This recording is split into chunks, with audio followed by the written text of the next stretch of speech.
Shadows in the Moonlight by Robert E. Howard.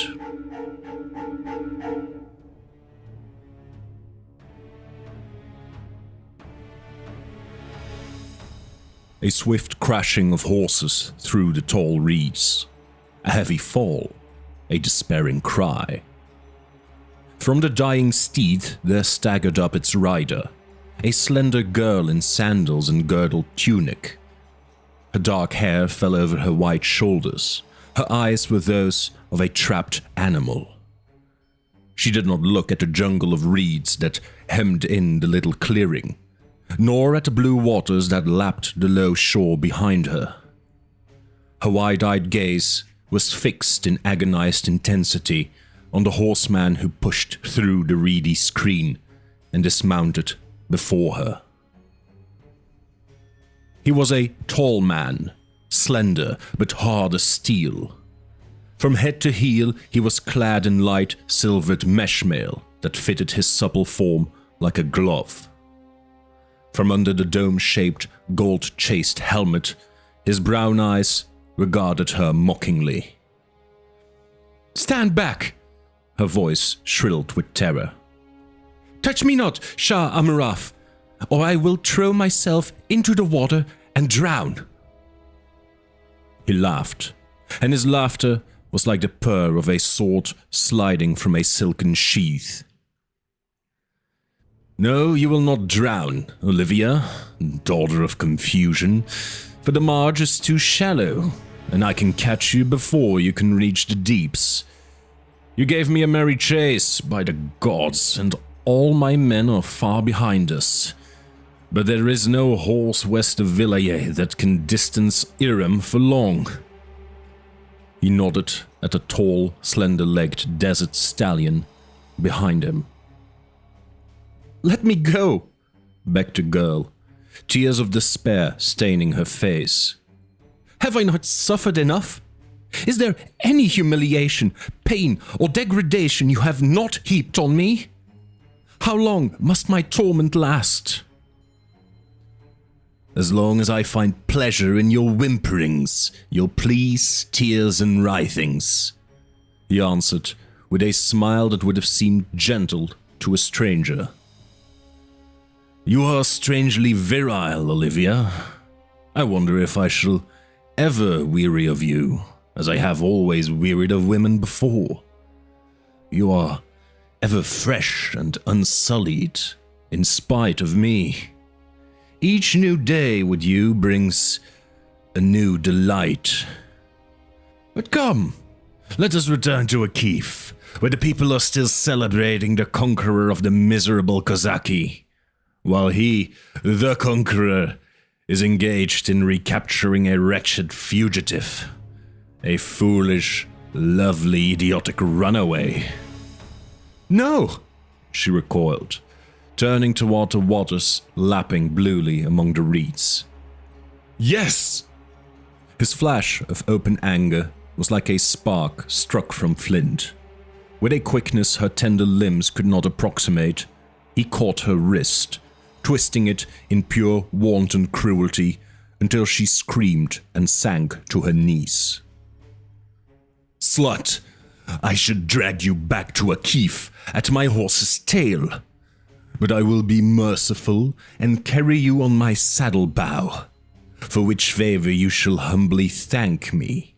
While he released her with a startled oath and sprang back, his saber flashing out, as a terrible apparition burst from the reedy jungle, sounding an inarticulate cry of hatred. Olivia, staring up from the ground, saw what she took to be either a savage or a madman advancing on Shah Amurath in an attitude of deadly menace. He was powerfully built, naked but for a girdled loincloth, which was stained with blood and crusted with dried mire. His black mane was matted with mud and clotted blood.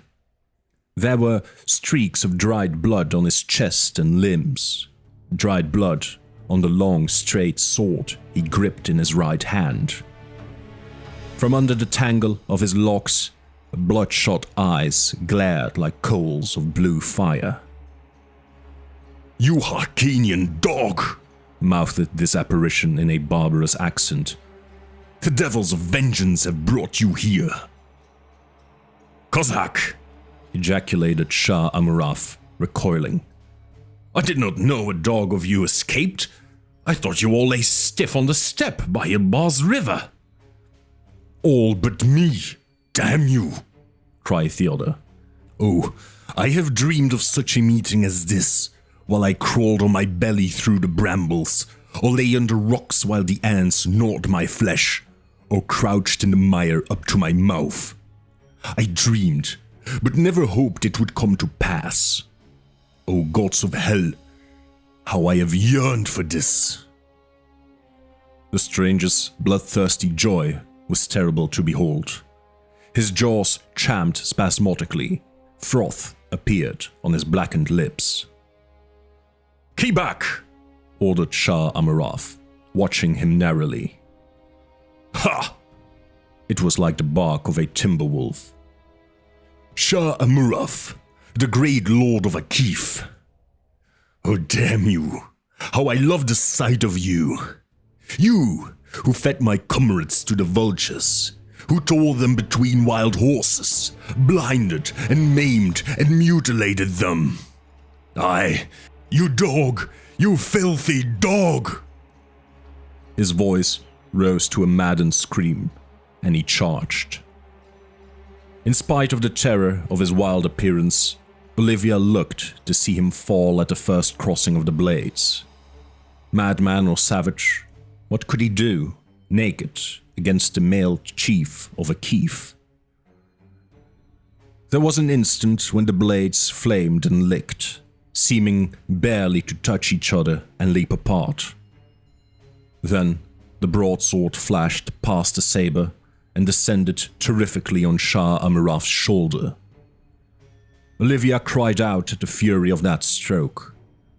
Above the crunch of the rending mail, she distinctly heard the snap of the shoulder bone. The Harkanian reeled back, suddenly ashen, blood spurting over the links of his hauberk. His saber slipped from his nerveless fingers. "Quarter!" he gasped. "Quarter!" There was a quiver of frenzy in the stranger's voice. "Quarter such as you gave us, you swine!" Olivia closed her eyes. This was no longer battle, but butchery. Frantic, bloody, impelled by an hysteria of fury and hate, in which culminated the sufferings of battle, massacre, torture, and fear-ridden, thirst-maddened, hunger-haunted flight. Though Olivia knew that Shah Amurath deserved no mercy or pity from any living creature, yet she closed her eyes and pressed her hands over her ears to shut out the sight of that dripping sword that rose and fell with the sound of a butcher's cleaver, and the gurgling cries that dwindled away and ceased. She opened her eyes to see the stranger turning away from a gory travesty that only vaguely resembled a human being. The man's breast heaved with exhaustion or passion. His brow was beaded with sweat. His right hand was splashed with blood. He did not speak to her, or even glance toward her. She saw him stride through the reeds that grew at the water's edge, stoop, and tug at something. A boat wallowed out of its hiding place among the stalks. Then she divined his intention, and was galvanized into action. "Oh, wait!" she wailed, staggering up and running toward him. Do not leave me! Take me with you!" He wheeled and stared at her. There was a difference in his bearing. His bloodshot eyes were sane. It was as if the blood he had just shed had quenched the fire of his frenzy. "Who are you?" he demanded. I am called Olivia. I was his captive. I ran away, and he followed me. That's why he came here. Oh, do not leave me here. His warriors are not far behind him. They will find his corpse. They will find me near it. Oh. She moaned in her terror and wrung her white hands. He stared at her in perplexity. Would you be better off with me? He demanded. I am a barbarian, and I know from your looks that you fear me. Yes, I fear you, she replied, too distracted to dissemble. My flesh crawls at the horror of your aspect, but I fear the Harcanians more. Oh, let me go with you. They will put me to the torture if they find me beside their dead lord. Come then. He drew aside, and she stepped quickly into the boat, shrinking from contact with him. She seated herself in the bow, and he stepped into the boat, pushed off with an oar, and using it as a paddle, worked his way tortuously among the tall stalks until they glided out into open water. Then he set to work with both oars, rowing with great, smooth, even strokes, the heavy muscles of his arms and shoulders and back rippling in rhythm to his exertions. There was silence for some time, the girl crouching in the bows, the man tugging at the oars. She watched him with timorous fascination. It was evident that he was not an Harcanian, and he did not resemble the Hyborian races. There was a wolfish hardness about him that marked the barbarian. His features, allowing for the strains and stains of battle, and his hiding in the marshes, reflected that same untamed wildness. But they were neither evil nor degenerate. "Who are you?" she asked. "Shah Amurath called you a Cossack. Were you of that band?" "I am Conan of Cimmeria," he grunted. "I was with the Kozaki, as the Harcanian dogs called us." She knew vaguely that the land he named lay far to the northwest, beyond the farthest boundaries of the different kingdoms of her race. "I am a daughter of the king of Ophir," she said. "My father sold me to a Shemite chief because I would not marry a prince of Koth." The Cimmerian grunted in surprise. Her lips twisted in a bitter smile. "Aye, civilized men sell their children as slaves to savages sometimes. They call your race barbaric, Conan of Cimmeria." "We do not sell our children," he growled, his chin jutting truculently. "Well, I was sold, but the desert man did not misuse me. He wished to buy the goodwill of Shah Amurath, and I was among the gifts he brought to a chief of the Purple Gardens. Then..." She shuddered and hid her face in her hands. "I should be lost to all shame," she said presently. "Yet each memory stings me like a slaver's whip. I abode in Shah Amurath's palace, until some weeks agone he rode out with his host to do battle with a band of invaders who were ravaging the borders of Turan. Yesterday he returned in triumph, and a great fete was made to honor him. In the drunkenness and rejoicing, I found an opportunity to steal out of the city on a stolen horse. I had thought to escape, but he followed, and about midday came up with me. I outran his vassals, but him I could not escape. And then you came." "I was lying in the reeds," grunted the barbarian. "I was one of those dissolute rogues, the Free Companions, who burned and looted along the borders. There were 5,000 of us, from a score of races and tribes. We had been serving as mercenaries for a rebel prince in eastern Koth, most of us. and when he made peace with his cursed sovereign, we were out of employment. So we took to plundering the outlying dominions of Koth, Zamora, and Turan impartially. A week ago, Shah Amiraf trapped us near the banks of Irbas with 15,000 men. Mitra. The skies were black with vultures. When the lines broke, after a whole day of fighting, some tried to break through to the north, some to the west. I doubt if any escaped. The steppes were covered with horsemen riding down the fugitives. I broke for the east and finally reached the edge of the marshes that border this part of Vilayet. I have been hiding in the morasses ever since. Only the day before yesterday, the riders ceased beating up the reed bricks, searching for just such fugitives as I. I've squirmed and burrowed and hidden like a snake, feasting on muskrats I caught and ate raw, for lack of fire to cook them. This dawn, I found this boat hidden among the reeds. I hadn't intended going out on the sea until tonight, but after I killed Shah Amiraf, I knew his male dogs would be close at hand. And what now? We shall doubtless be pursued.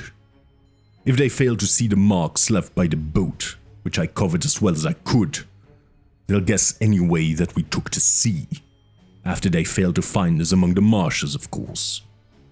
But we have a start, and I'm going to haul at these oars until we reach a safe place.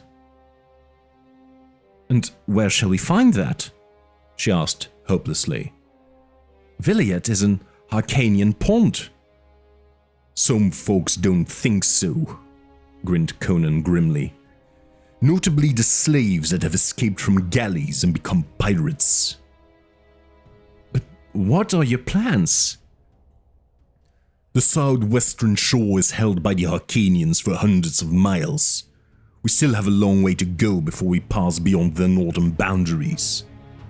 I intend to go northward till I think we have passed them. Then we'll turn westward and try to land on the shore bordered by the uninhabited steppes. And suppose we meet pirates, or a storm, she asked, and we shall starve on the steppes. Well, he reminded her, I didn't ask you to come with me. I'm sorry. She bowed her shapely dark head. Pirates, storms, starvation. I'm sure they're all kinder than the people of Turan. Aye. His dark face grew somber. I haven't done with them yet. Be at ease, girl. Storms are rare on Vilayet at this time of year. If we make the steppes, we shall not starve. I was reared in a naked land. It was those cursed marshes with their stench and stinging flies that nigh unmanned me. I am at home in the highlands. And as for pirates, he grinned enigmatically and bent to the oars. The sun sank like a dull glowing copper ball into a lake of fire. The blue of the sea merged with the blue of the sky, and both turned to soft, dark velvet, clustered with stars and the mirrors of stars. Olivia reclined in the bows of the gently rocking boat, in a state dreamy and unreal. She experienced an illusion that she was floating in mid-air, stars beneath her as well as above. Her silent companion was etched vaguely against the softer darkness. There was no break or falter in the rhythm of his oars. He might have been a phantasmal oarsman, rowing her across the dark lake of death. But the edge of her fear was dulled, and, lulled by the monotony of motion, she passed into a quiet slumber. Dawn was in her eyes when she awakened, aware of a ravenous hunger. It was a change in the motion of the boat that had roused her. Conan was resting on his oars, gazing beyond her. She realized that he had rowed all night without pause, and marveled at his iron endurance. She twisted about to follow his stare, and saw a green wall of trees and shrubbery rising from the water's edge and sweeping away in a wide curve, enclosing a small bay whose waters lay still as blue glass. "This is one of the many islands that dot this inland sea," said Conan. "They are supposed to be inhabited. I have heard the Arcanians seldom visit them. Besides, they generally hug the shores in their galleys, and we have come a long way. Before sunset, we were out of sight of the mainland." With a few strokes, he brought the boat into shore and made the painter fast to the arching root of a tree which rose from the water's edge. Stepping ashore, he reached out a hand to help Olivia. She took it, wincing slightly at the bloodstains upon it, feeling a hint of the dynamic strength that lurked in the barbarian's thews. A dreamy quiet lay over the woods that bordered the blue bay. Then, somewhere, far back among the trees, a bird lifted its morning song. A breeze whispered through the leaves and set them to murmuring. Olivia found herself listening intently for something. She knew not what. What might be lurking amid those nameless woodlands. As she peered timidly into the shadows between the trees, something swept into the sunlight with a swift whirl of wings. A great parrot which dropped onto a leafy branch and swayed there, a gleaming image of jade and crimson. It turned its crested head sideways and regarded the invaders with glittering eyes of jet. "Crom," muttered the Cimmerian. "Here is the grandfather of all parrots. He must be 1,000 years old. Look at the evil wisdom of his eyes. What mysteries do you guard, wise devil?" Abruptly, the bird spread its flaming wings and, soaring from its perch, cried out harshly, "Yakulan, Yokta, Zutala!" and with a wild screech of horribly human laughter, rushed away through the trees to vanish in the opalescent shadows. Olivia stared after it, feeling the cold hand of nameless foreboding touch her supple spine. "What did it say?" she whispered. "Human words, I'll swear," answered Conan. "But in what tongue I can't see." "Nor I," returned the girl. "Yet it must have learned them from human lips. Human or—" She gazed into the leafy fastness and shuddered slightly, without knowing why. "Crom, I'm hungry," grunted Cimmerian. "I could eat a whole buffalo. We'll look for fruit. But first, I'm going to cleanse myself of this dried mud and blood. Hiding in marshes is foul business." And so saying, he laid aside his sword, and wading out shoulder deep into the blue water, went about his ablutions. When he emerged, his clean-cut bronze limbs shone. His streaming black mane was no longer matted. His blue eyes, though they smoldered with unquenchable fire, were no longer murky or bloodshot. But the tigerish suppleness of limb and the dangerous aspect of feature were not altered. Strapping on his sword once more, he motioned the girl to follow him, and they left the shore, passing under the leafy arches of the great branches. Underfoot, lay a short green sward which cushioned their tread. Between the trunks of the trees, they caught glimpses of fairy-like vistas. Presently, Conan grunted in pleasure at the sight of golden and russet globes hanging in clusters among the leaves. Indicating that the girl should seat herself on a fallen tree, he filled her lap with the exotic delicacies, and then himself fell to with unconcealed gusto. "Ishtar," said he, between mouthfuls, "since Ilbas have I lived on rats and roots I dug out of this stinking mud. This is sweet to the palate, though not very filling. Still, it will serve if we eat enough." Olivia was too busy to reply. The sharp edge of the Cimmerian's hunger blunted, he began to gaze at his fair companion with more interest than previously, noting the lustrous clusters of her dark hair, the peach-bloom tints of her dainty skin, and the rounded contours of her lithe figure which the scantly silk tunic displayed to full advantage.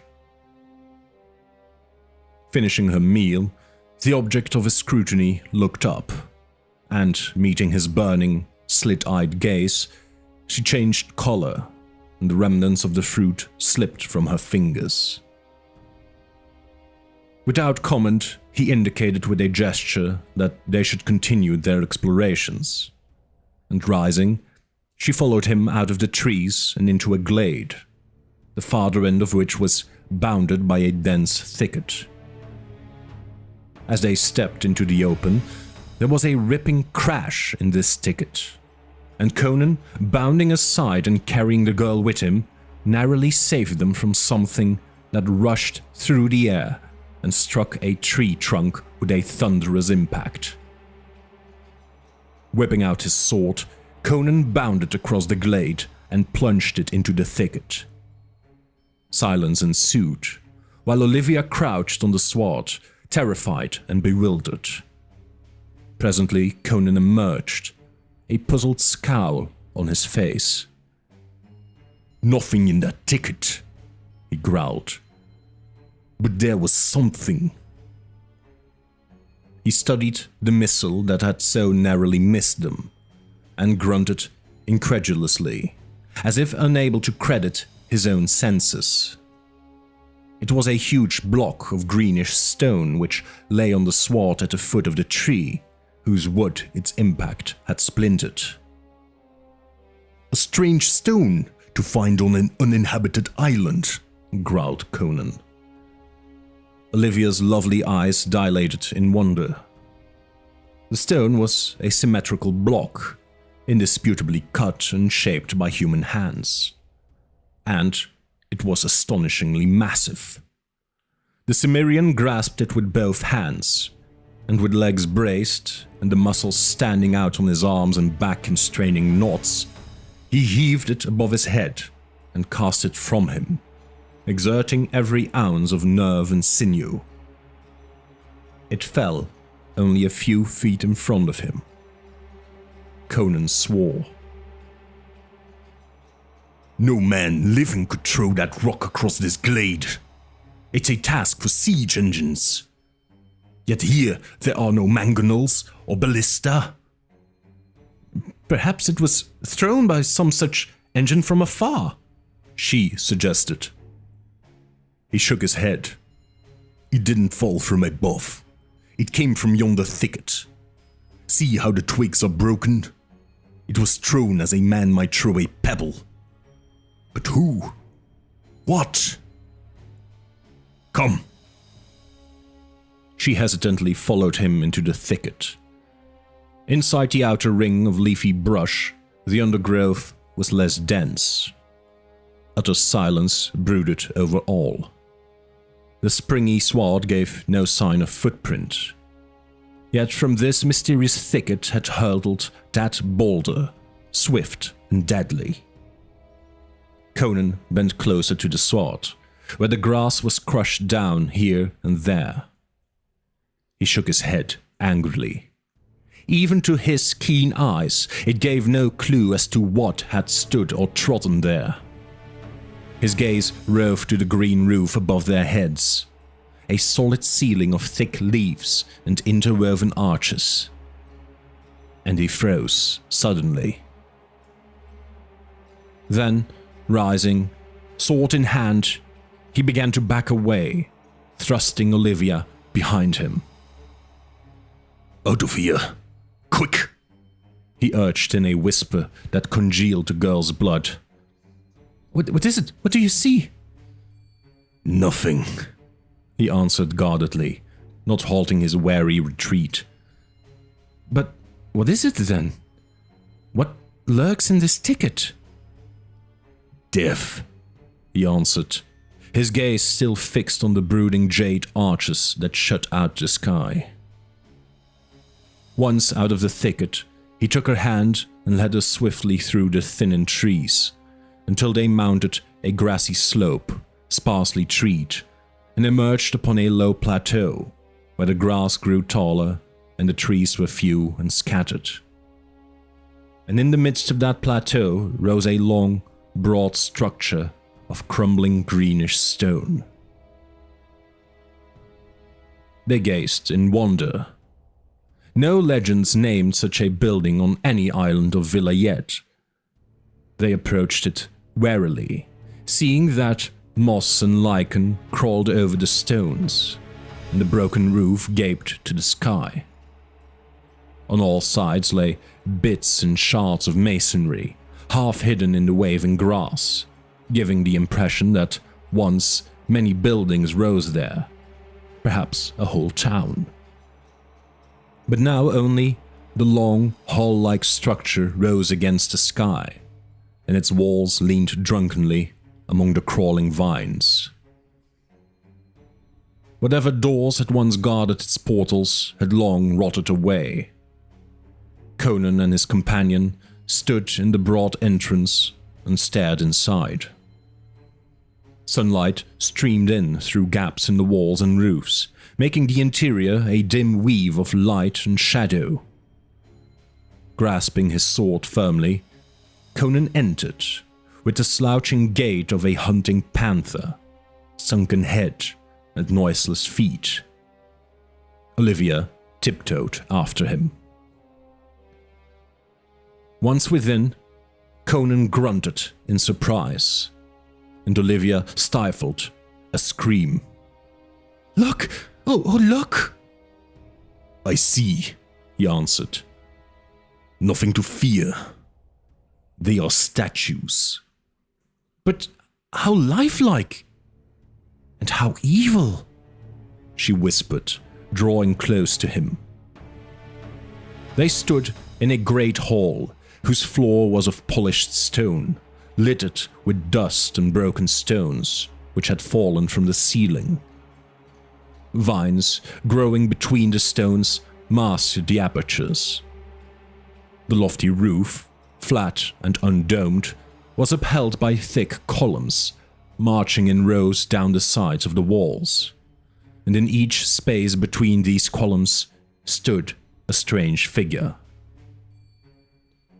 They were statues, apparently of iron, black and shining as if continually polished.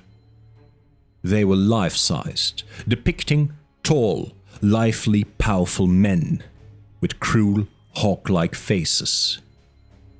They were naked, and every swell, depression and contour of joint and sinew was represented with incredible realism. But the most lifelike feature was their proud, intolerant faces. These features were not cast in the same mold. Each face possessed its own individual characteristics, though there was a tribal likeness between them all. There was none of the monotonous uniformity of decorative art, in the faces at least. "They seem to be listening and waiting," whispered the girl uneasily. Conan rang his hilt against one of the images. "Iron," he pronounced. But Crom, in what molds were they cast? He shook his head and shrugged his massive shoulders in puzzlement. Olivia glanced timidly about the great, silent hall. Only the ivy-grown stones, the tendril-clasped pillars, with the dark figures brooding between them, met her gaze.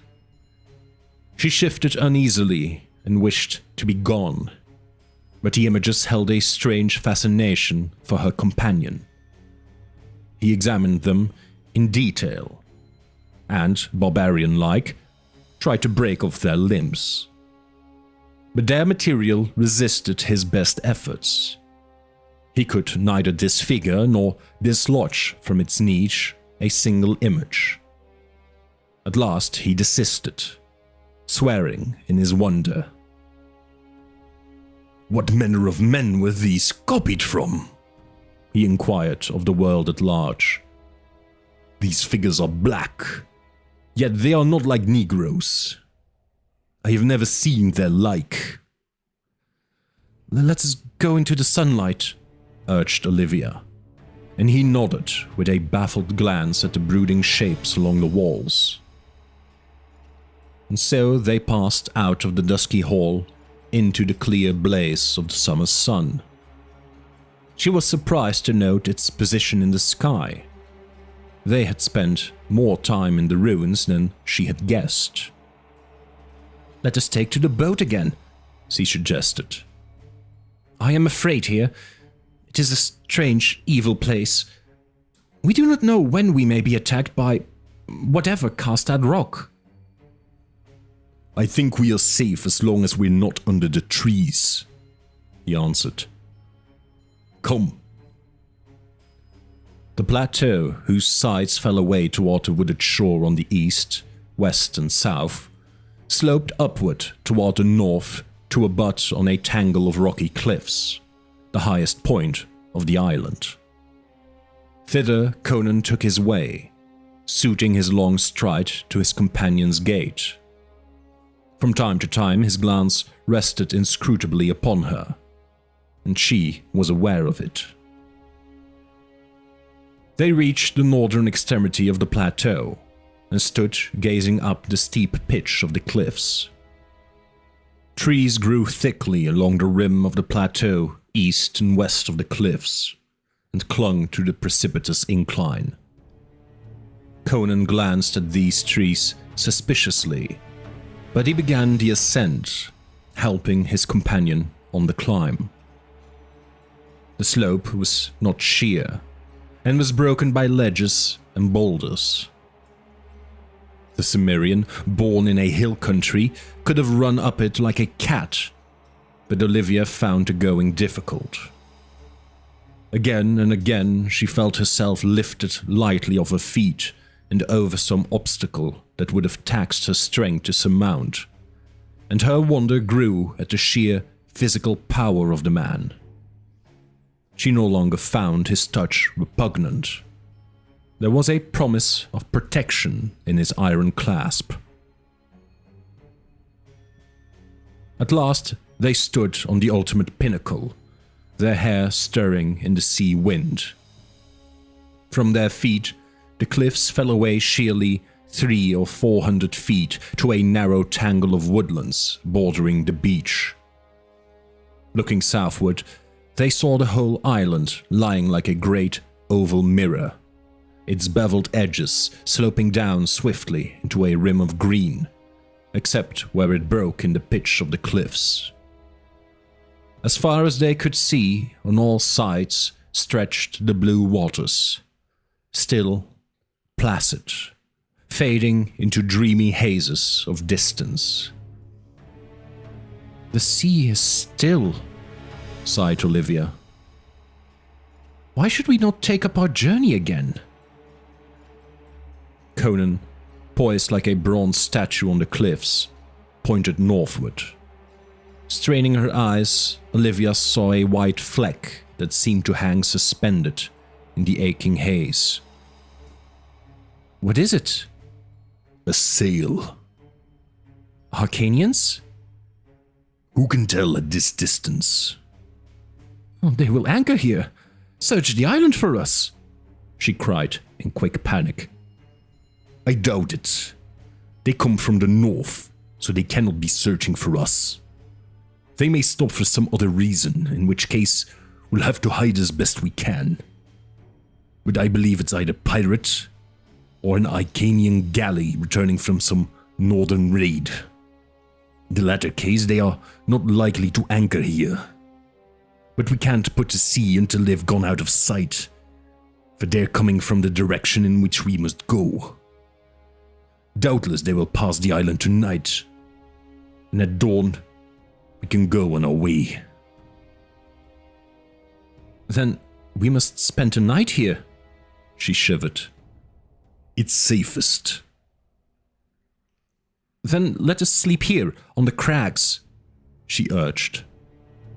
He shook his head, glancing at the stunted trees, at the marching woods below, a green mass which seemed to send out tendrils straggling up the sides of the cliffs.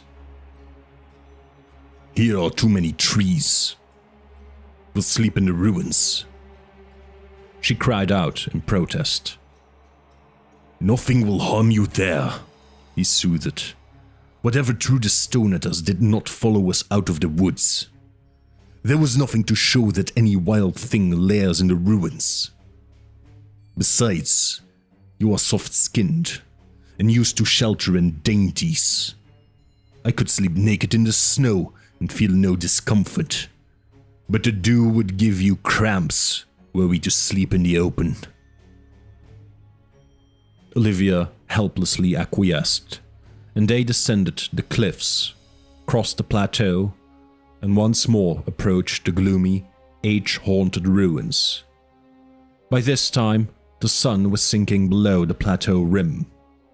They had found fruit in the trees near the cliffs, and these formed their supper, both food and drink. The sudden night swept down quickly, littering the dark blue sky with great white stars, and Conan entered the shadowy ruins, drawing the reluctant Olivia after him. She shivered at the sight of those tense black shadows in their niches along the walls. In the darkness that the starlight only faintly touched, she could not make out their outlines. She could only sense their attitude of waiting. Waiting, as they had waited for untold centuries. Conan had brought a great armful of tender branches, well leafed.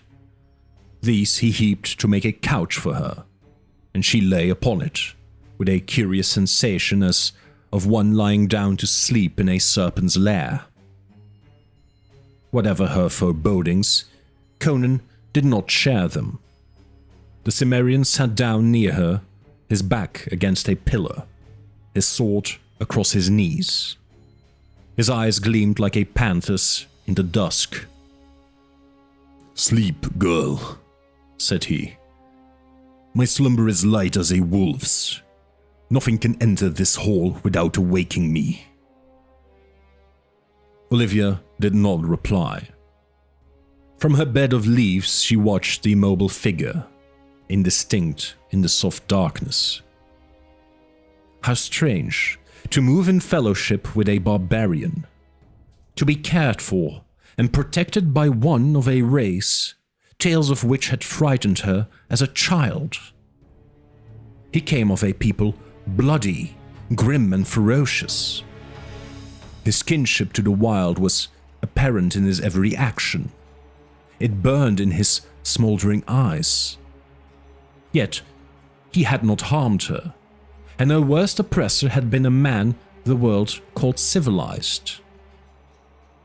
As a delicious languor stole over her relaxing limbs, and she sank into foamy billows of slumber, her last waking thought was a drowsy recollection of the firm touch of Conan's fingers on her soft flesh.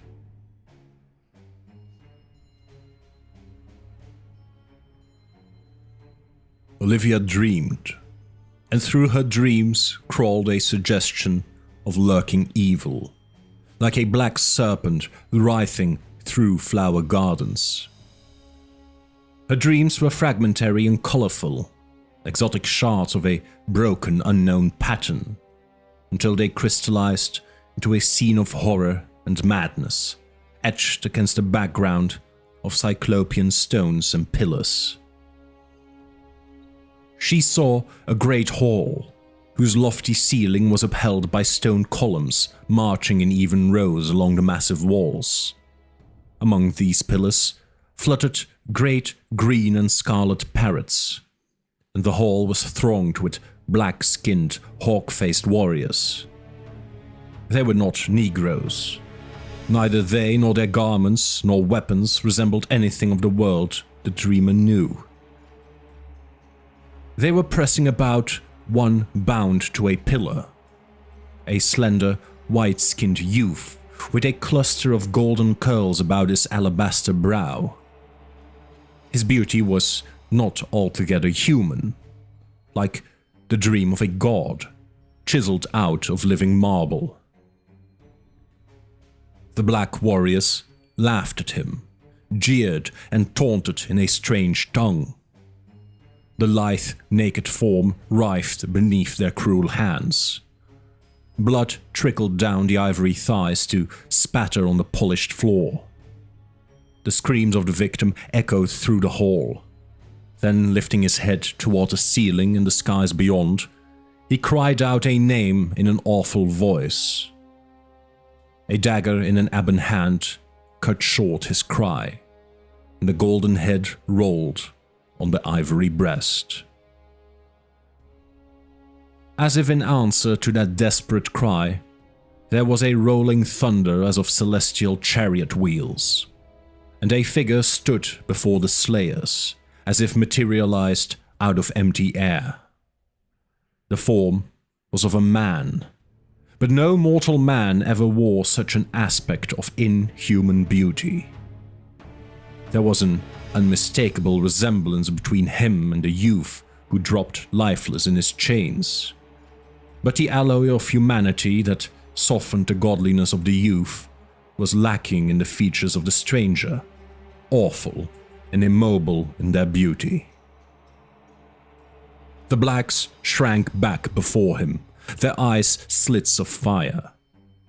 Lifting a hand, he spoke, and his tones echoed through the silent halls in deep, rich waves of sound.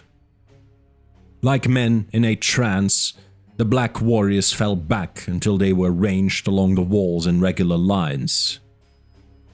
Then, from the stranger's chiseled lips rang a terrible invocation and command. Yakulan Yoktha Zuthala.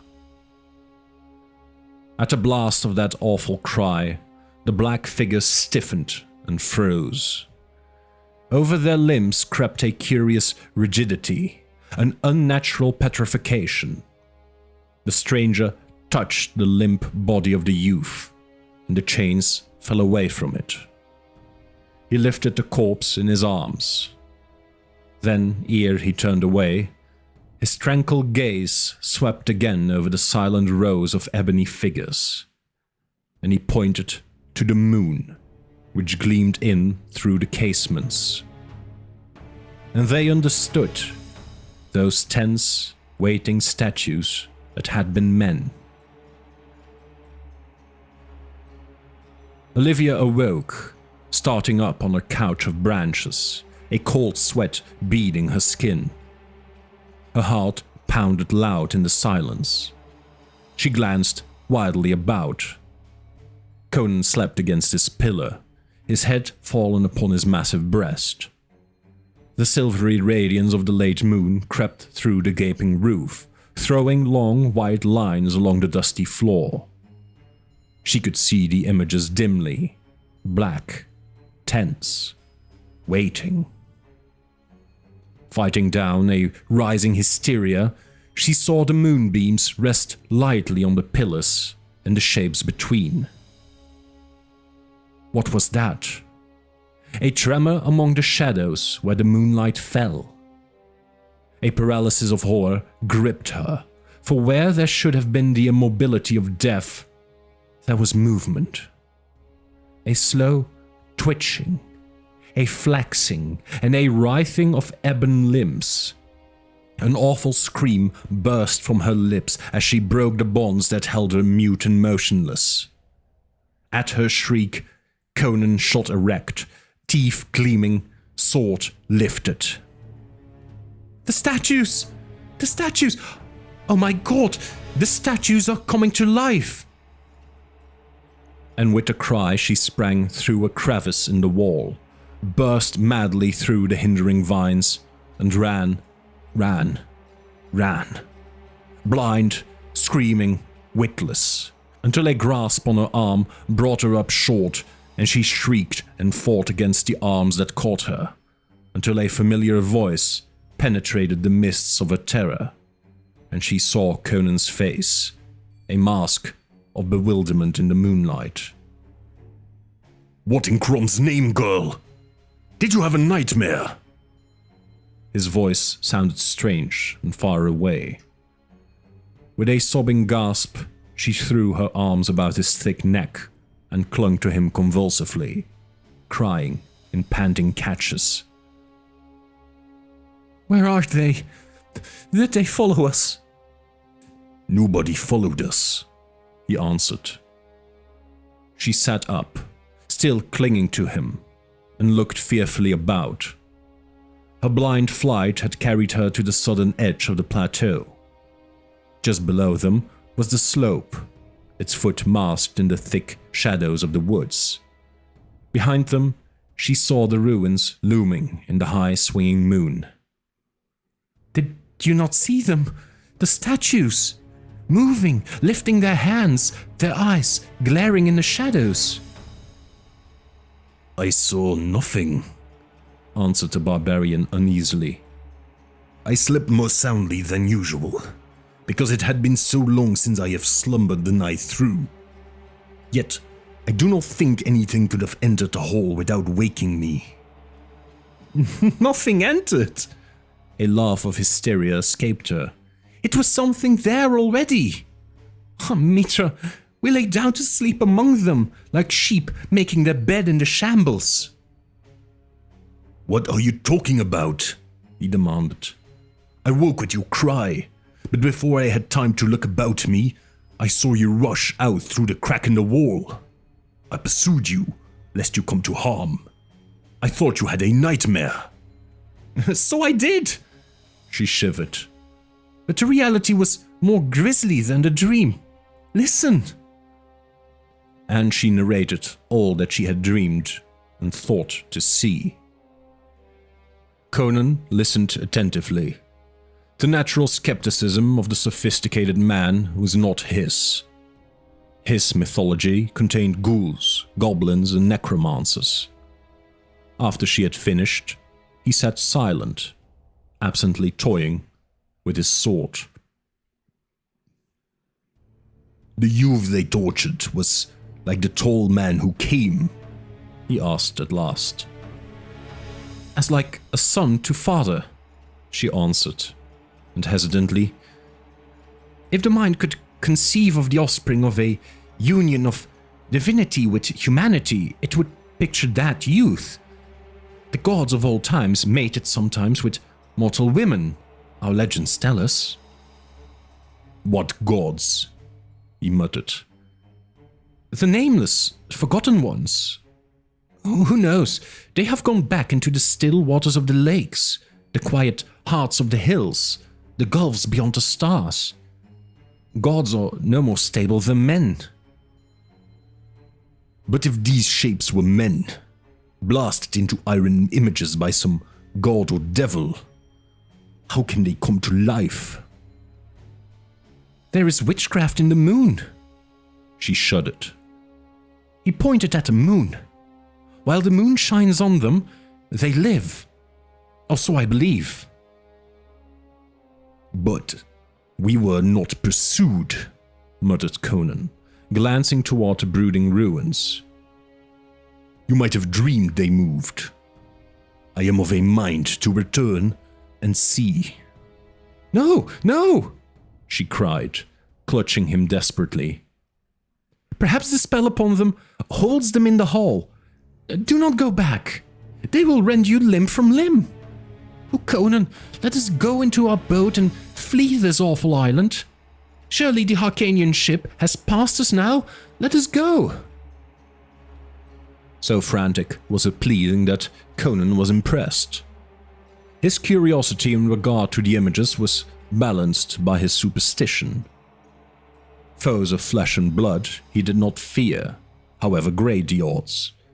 But any hint of the supernatural roused all the dim, monstrous instincts of fear that are the heritage of the barbarian. He took the girl's hand, and they went down the slope and plunged into the dense woods, where the leaves whispered and nameless night birds murmured drowsily. Under the trees the shadows clustered thick, and Conan swerved to avoid the denser patches. His eyes roved continuously from side to side, and often flitted into the branches above them. He went quickly yet warily, his arm girdling the girl's waist so strongly that she felt as if she were being carried rather than guided. Neither spoke. The only sound was the girl's quick, nervous panting, and the rustle of her small feet in the grass. So they came through the trees to the edge of the water, shimmering like molten silver in the moonlight. "We should have brought fruit for food," muttered Conan. "But doubtless we'll find other islands. As well leave now as later. It's but a few hours till dawn." His voice trailed away. The painter was still made fast to the looping root, but at the other end was only a smashed and shattered ruin, half submerged in the shallow water. A stifled cry escaped Olivia. Conan wheeled and faced the dense shadows, a crouching image of menace. The noise of the night birds was suddenly silent. A brooding stillness reigned over the woods.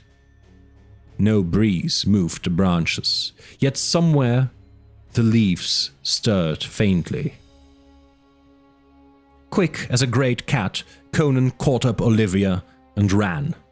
Through the shadows he raced like a phantom, while somewhere above and behind them sounded a curious rushing among the leaves that implacably drew closer and closer. Then the moonlight burst full upon their faces, and they were speeding up the slope of the plateau. At the crest, Conan laid Olivia down and turned to glare back at the gulf of shadows they had just quitted. The leaves shook in a sudden breeze. That was all. He shook his mane with an angry growl. Olivia crept to his feet like a frightened child. Her eyes looked up at him, dark wells of horror. What are we to do, Conan?" she whispered. He looked at the ruins, stared again into the woods below.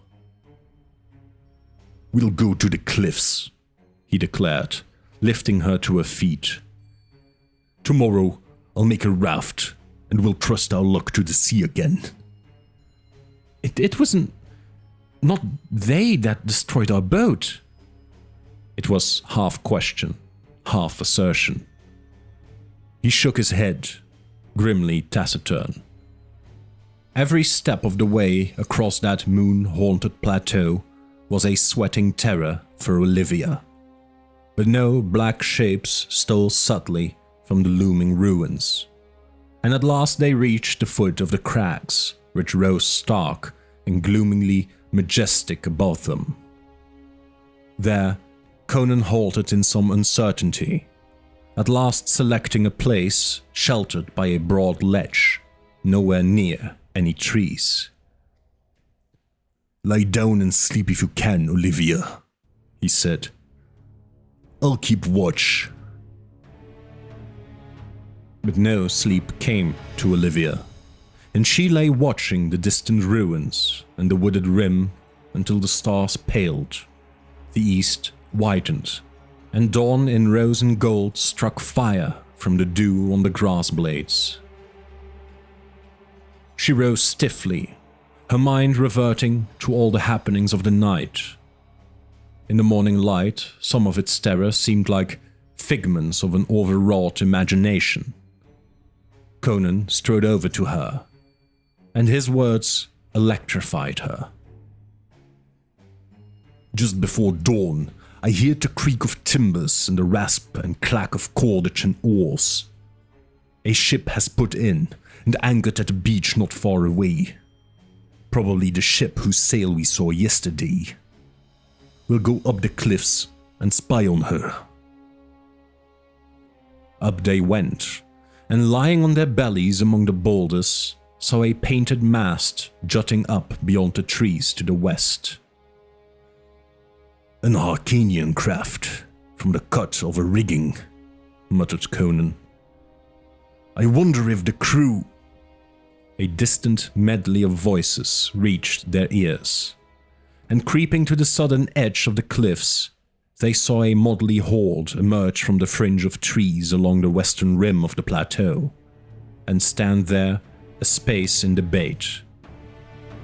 There was much flourishing of arms, brandishing of swords, and loud, rough argument. Then the whole band started across the plateau toward the ruins, at a slant that would take them close by the foot of the cliffs. Pirates, whispered Conan, a grim smile on his thin lips. It's an Arcanian galley they captured. Here, crawl among these rocks.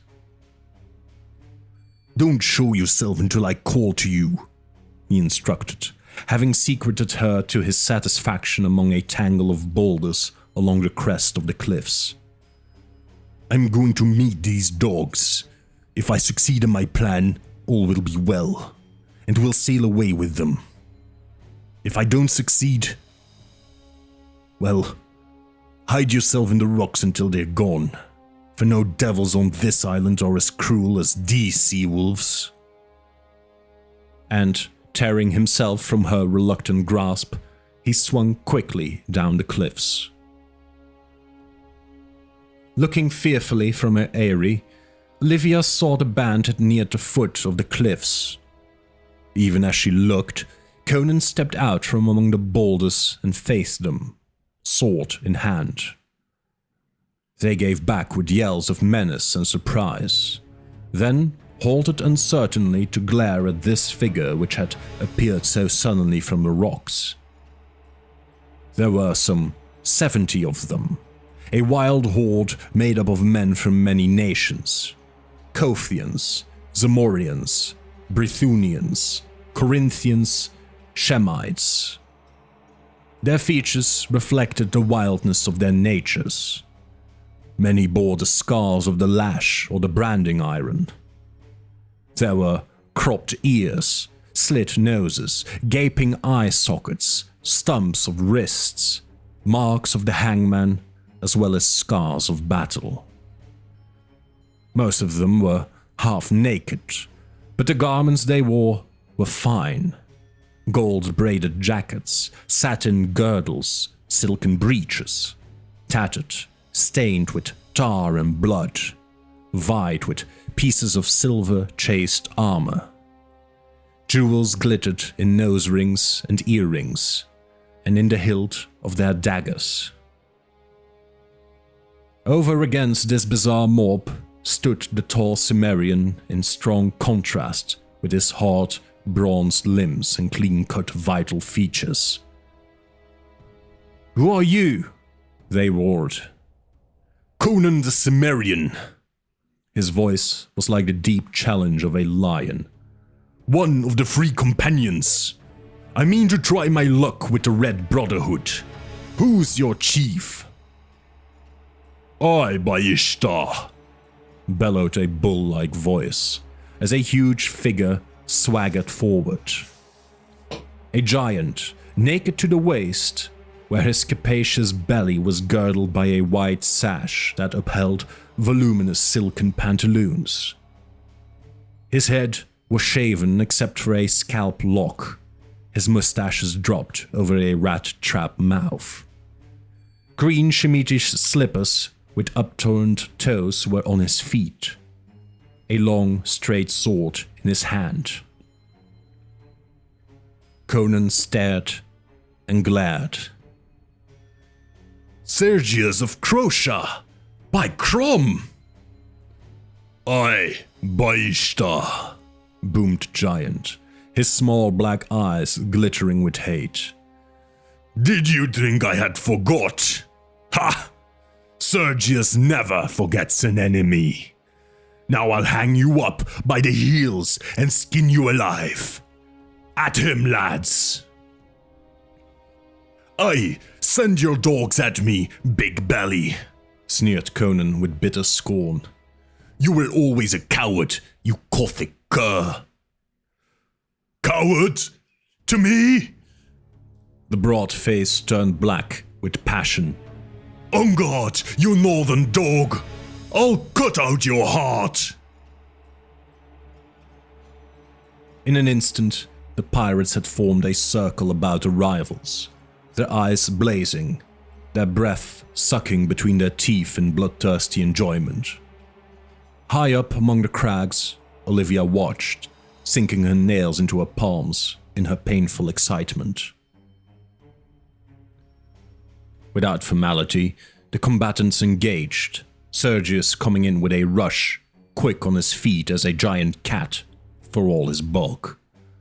Curses hissed between his clenched teeth as he lustily swung and parried. Conan fought in silence, his eyes slits of blue balefire. The Kothian ceased his oaths to save his breath. The only sounds were the quick scuff of feet on the sward, the panting of the pirate, the ring and clash of steel. The swords flashed like white fire in the early sun, wheeling and circling. They seemed to recoil from each other's contact, then leap together again instantly. Sergius was giving back. Only his superlative skill had saved him thus far from the blinding speed of the Cimmerian's onslaught. A louder clash of steel, a sliding rasp, a choking cry. From the pirate horde, a fierce yell split the morning as Conan's sword plunged through their captain's massive body. The point quivered an instant from between Sergius's shoulders, a hand's breadth of white fire in the sunlight. Then the Cimmerian wrenched back his steel, and the pirate chief fell heavily, face down, and lay in a widening pool of blood, his broad hands twitching for an instant. Conan wheeled toward the gaping corsairs. "Well, you dogs," he roared, "I've sent your chief to hell. What says the law of the Red Brotherhood?" Before any could answer, a rat-faced Brythunian, standing behind his fellows, whirled a sling swiftly and deadly.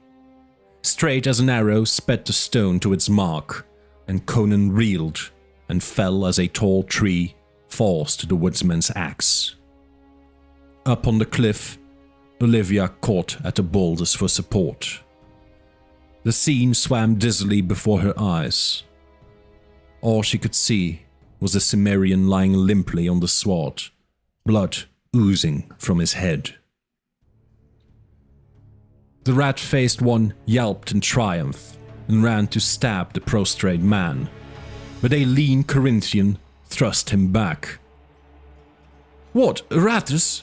Would you break the law of the Brotherhood, you dog?" "No law is broken," snarled the Brythunian. "No law? Why, you dog, this man you have just struck down is by just rights our captain." "Nay," shouted Aratus. "He was not of our band, but an outsider. He had not been admitted to fellowship. Saying Sergius does not make him captain, as would have been the case had one of us killed him." "But he wished to join us," retorted the Corinthian. "He said so." At that, a great clamor arose, some siding with Aratus, some with the Corinthian, whom they called Ivanos. Oaths flew thick, challenges were passed, hands fumbled at sword hilts. At last the Shemite spoke up above the clamor. "Why do you argue over a dead man?" "He's not dead," answered the Corinthian, rising from beside the prostrate Cimmerian. "It was a glancing blow. He's only stunned." At that, the clamor rose anew. Aratus trying to get at a senseless man, and Ivanos finally bestriding him, sword in hand, and defying all and sundry. Olivia sensed that it was not so much in defense of Conan that the Corinthian took his stand, but in opposition to Aratus. Evidently, these men had been Sergius's lieutenants. There was no love lost between them. After more arguments, it was decided to bind Conan and take him along with them, his fate to be voted on later. The Cimmerian, who was beginning to regain consciousness, was bound with leather girdles, and then 4 pirates lifted him, and with many complaints and curses, carried him along with the band, which took up its journey across the plateau once more. The body of Sergius was left where it had fallen, a sprawling, unlovely shape of the sun-washed sword. Up among the rocks, Olivia lay stunned by the disaster. She was incapable of speech or action, and could only lie there and stare with horrified eyes as the brutal horde dragged her protector away. How long she lay there she did not know.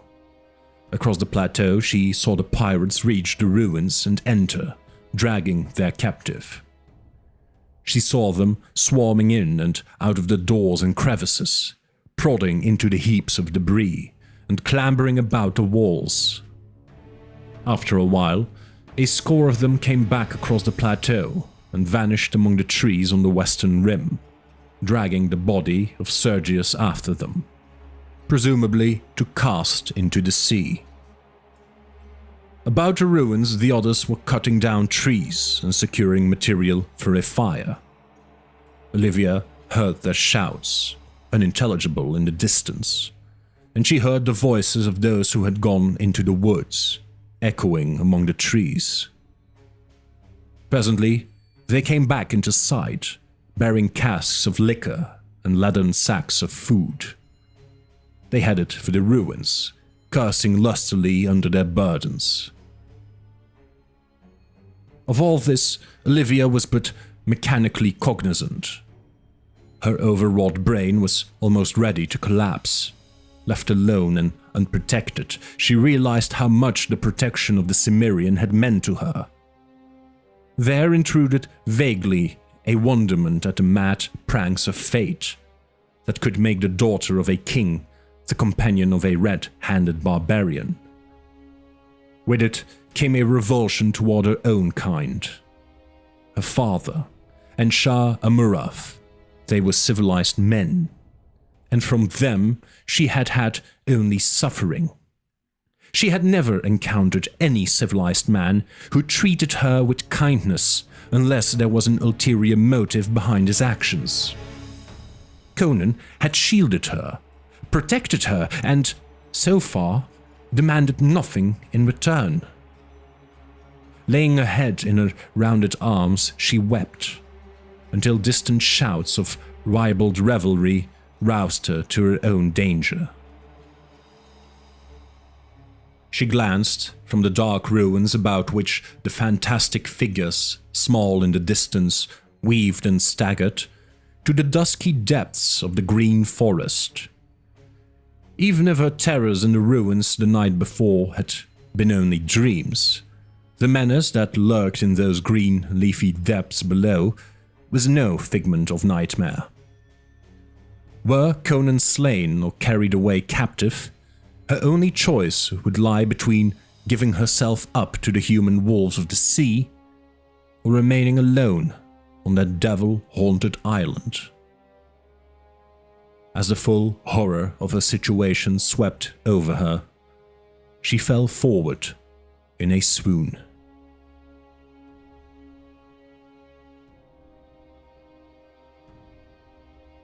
The sun was hanging low when Olivia regained her senses.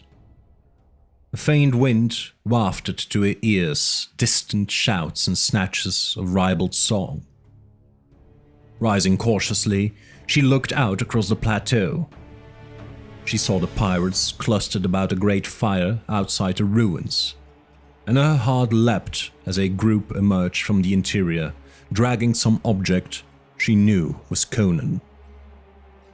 They propped him against a wall, still evidently bound fast, and there ensued a long discussion, with much brandishing of weapons. At last, they dragged him back into the hall, and took up anew the business of ale guzzling. Olivia sighed. At least she knew that the Cimmerian still lived. Fresh determination steeled her. As soon as night fell, she would steal to those grim ruins and free him, or be taken herself in attempt. And she knew it was not selfish interest alone which prompted her decision. With this in mind, she ventured to creep from her refuge to pluck and eat nuts which grew sparsely near at hand. She had not eaten since the day before. It was while so occupied that she was troubled by a sensation of being watched. She scanned the rocks nervously, and then with a shuddering suspicion, crept to the north edge of the cliff and gazed down into the waving green mass below, already dusky with the sunset. She saw nothing. It was impossible that she could be seen, when not on the cliff's edge, by anything lurking in those woods. Yet she distinctly felt the glare of hidden eyes, and felt that something animate and sentient was aware of her presence and her hiding place. Stealing back to her rocky eyrie, she lay watching the distant ruins until the dusk of night masked them, and she marked their position by the flickering flames about which black figures leaped and cavorted groggily. Then she rose. It was time to make her attempt. But first she stole back to the northern edge of the cliffs and looked down into the woods that bordered the beach. And, as she strained her eyes in the dim starlight, she stiffened, and an icy hand touched her heart. Far below her, something moved. It was as if a black shadow detached itself from the gulf of shadows below her. It moved slowly up the sheer face of the cliff, a vague bulk, shapeless in the semi-darkness. Panic caught Olivia by the throat, and she struggled with the scream that tugged at her lips. Turning, she fled down the sudden slope. That flight down the shadowed cliffs was a nightmare in which she slid and scrambled, catching at jagged rocks with cold fingers.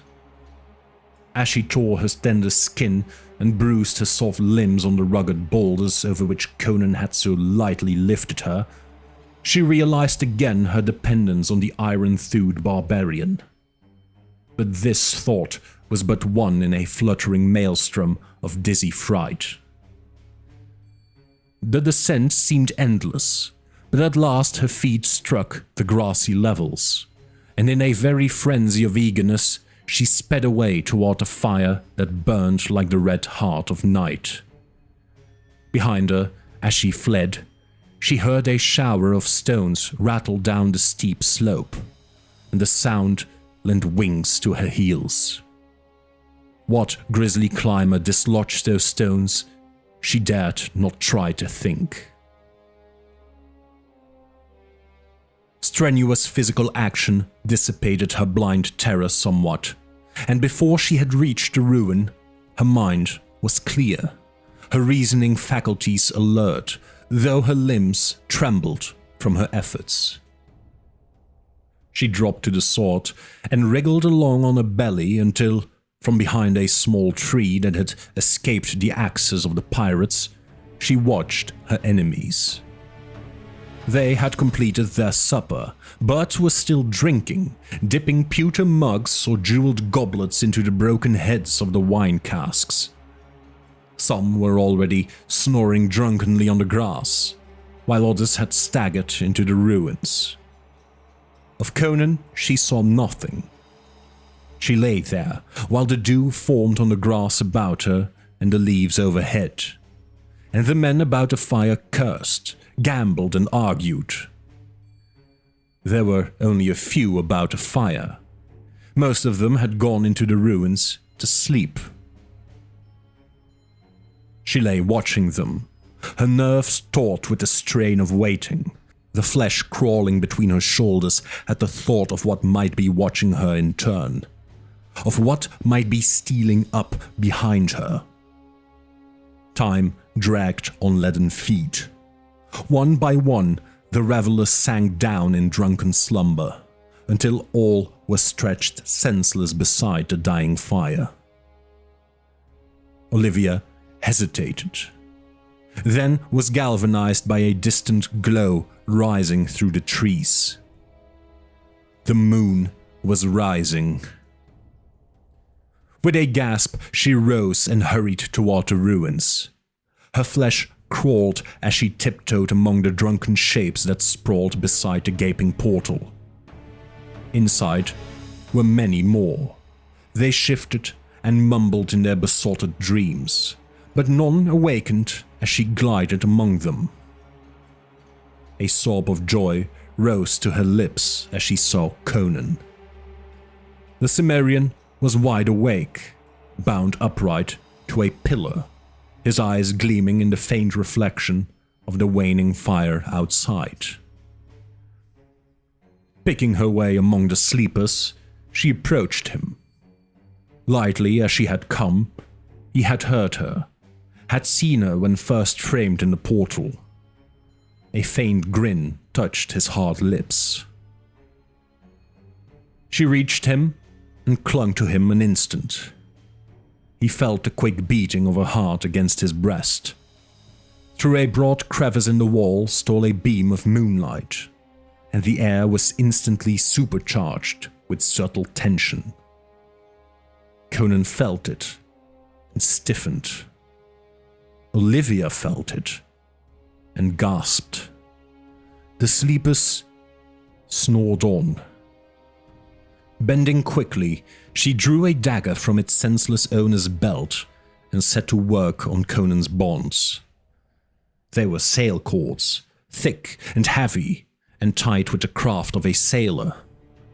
She toiled desperately, while the tide of moonlight crept slowly across the floor toward the feet of the crouching black figures between the pillars. Her breath came in gasps.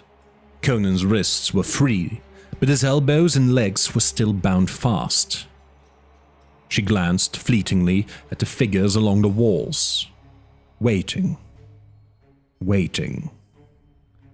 They seemed to watch her with the awful patience of the undead.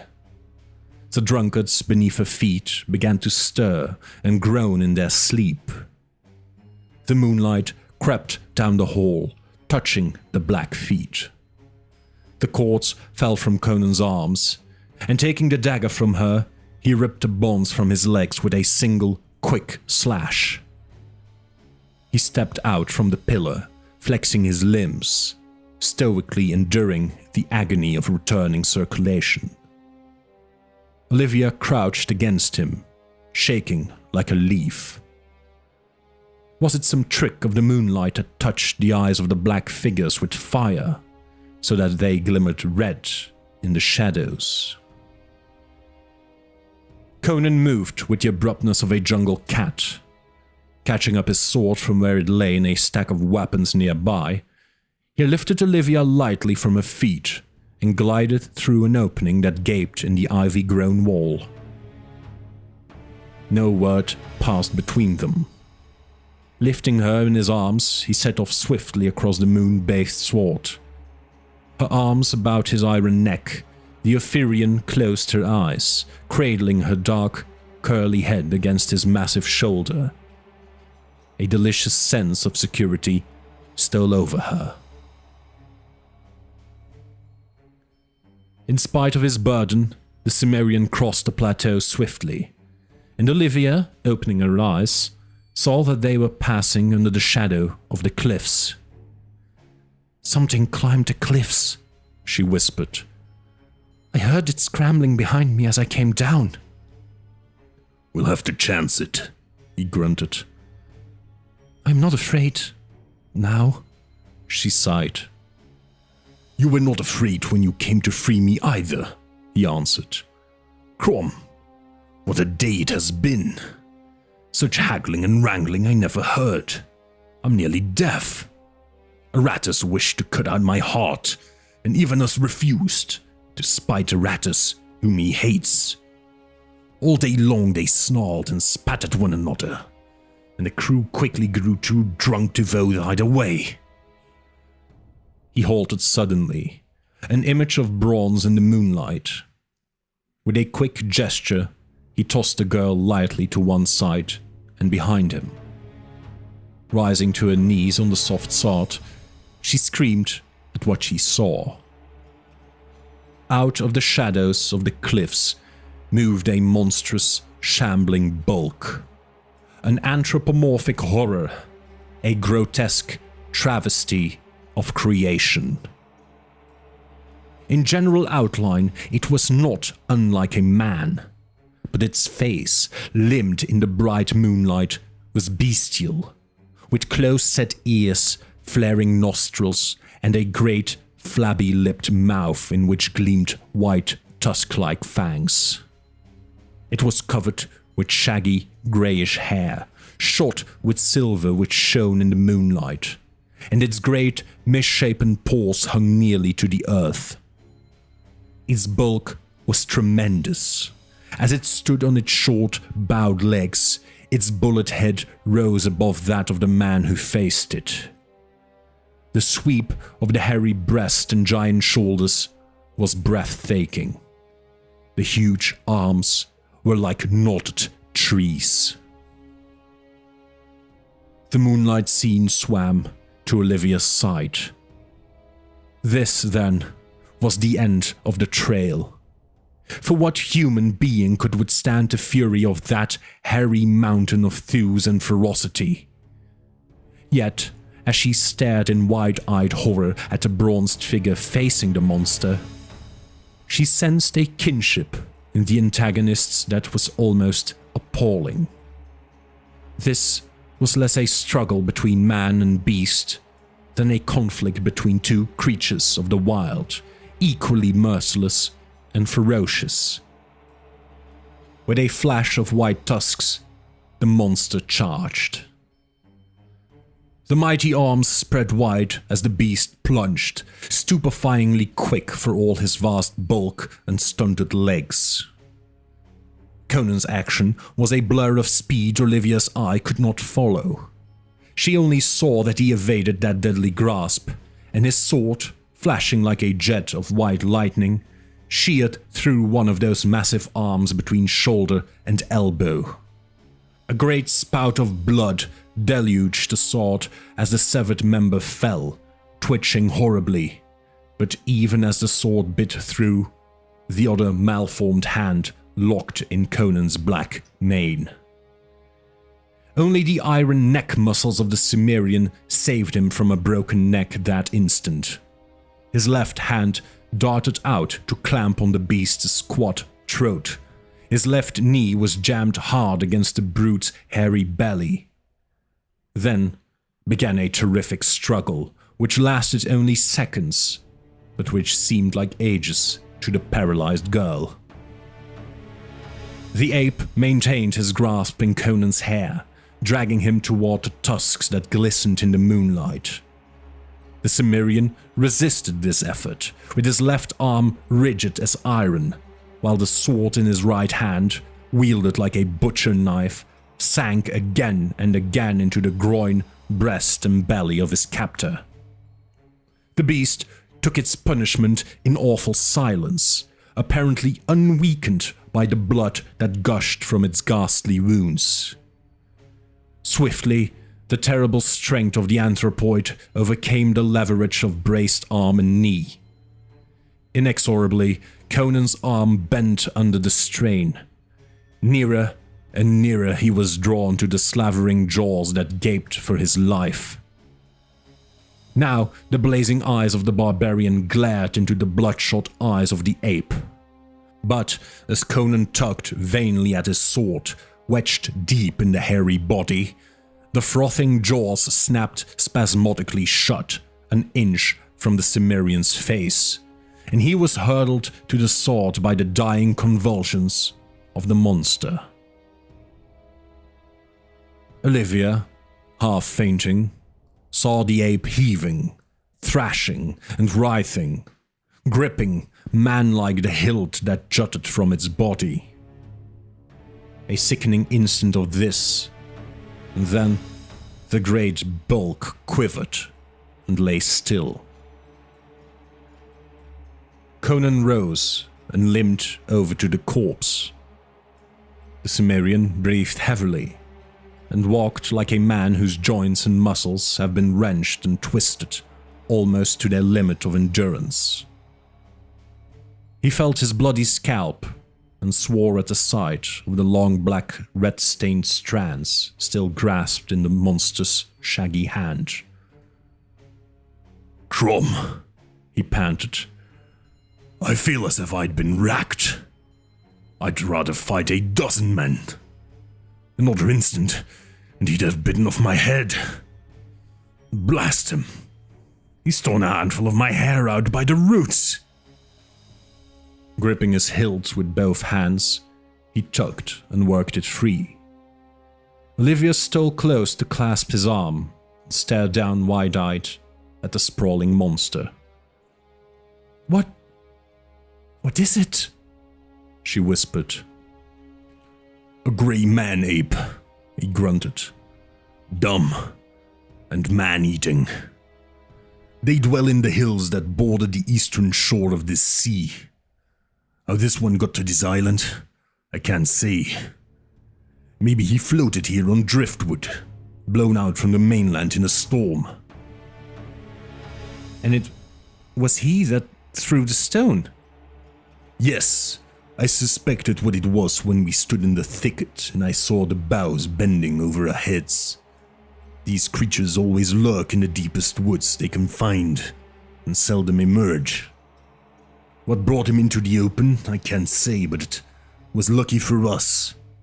I'd have had no chance with him among the trees." It followed me," she shivered. "I saw it climbing the cliffs." "And following his instinct, he lurked in the shadow of the cliff, instead of following you out across the plateau. His kind are creatures of darkness and the silent places, haters of the sun and the moon." "Do you suppose there are others?" "No, else the pirates had been attacked when they went through the woods. The grey ape is wary, for all his strength, as shown by his hesitancy in falling upon us in the thicket. His lust for you must have been great to have driven him to attack us finally in the open.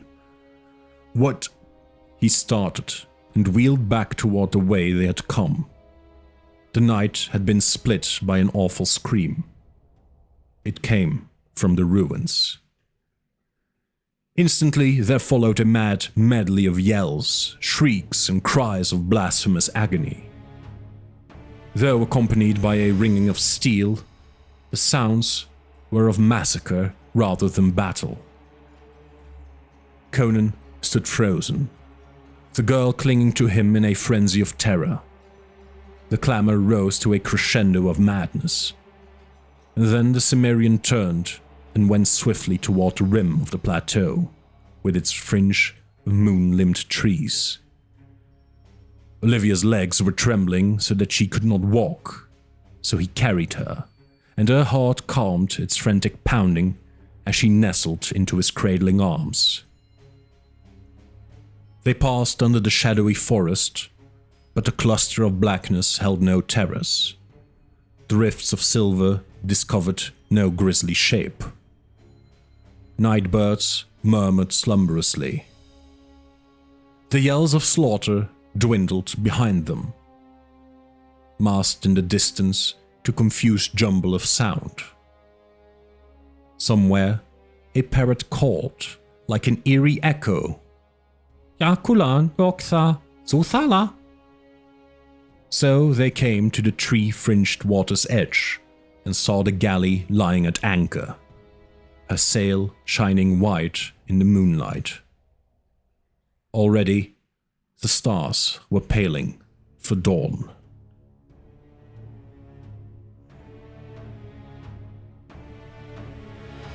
In the ghastly whiteness of dawn, a handful of tattered, blood-stained figures staggered through the trees and out onto the narrow beach. There were 44 of them, and they were a cowed and demoralized band.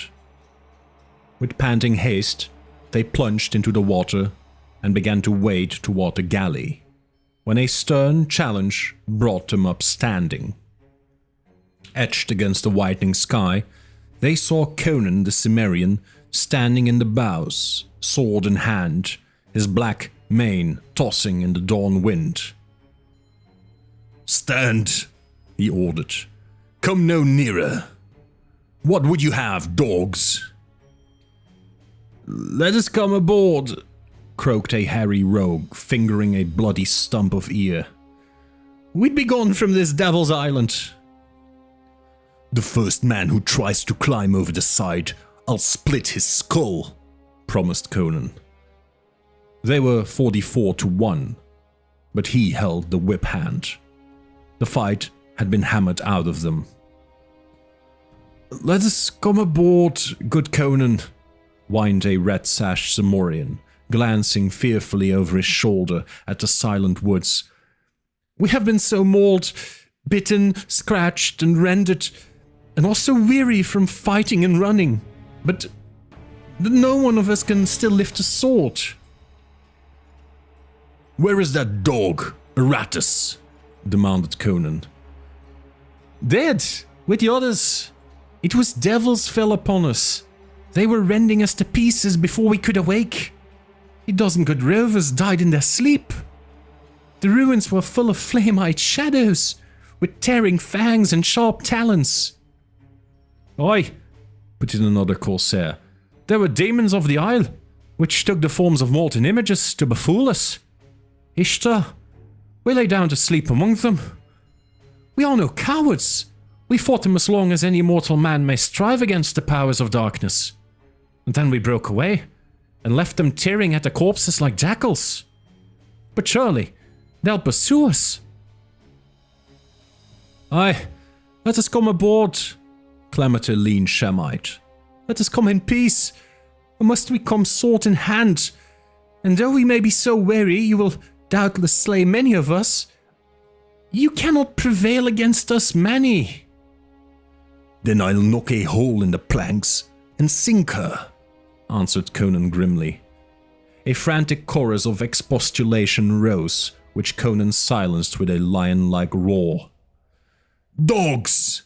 Must I aid my enemies? Shall I let you come aboard and cut out my own heart?" "Nay, nay!" they cried eagerly. "Friends! Friends, Conan! We are thy comrades. We be all lusty rogues together. We hate the king of Tehran, not each other." Their gaze hung on his brown, frowning face. "Then if I am one of the Brotherhood," he grunted, "the laws of the trade apply to me. And since I killed your chief in fair fight, then I am your captain." There was no dissent. The pirates were too cowed and battered to have any thought except a desire to get away from that island of fear. Conan's gaze sought out the blood-stained figure of the Corinthian.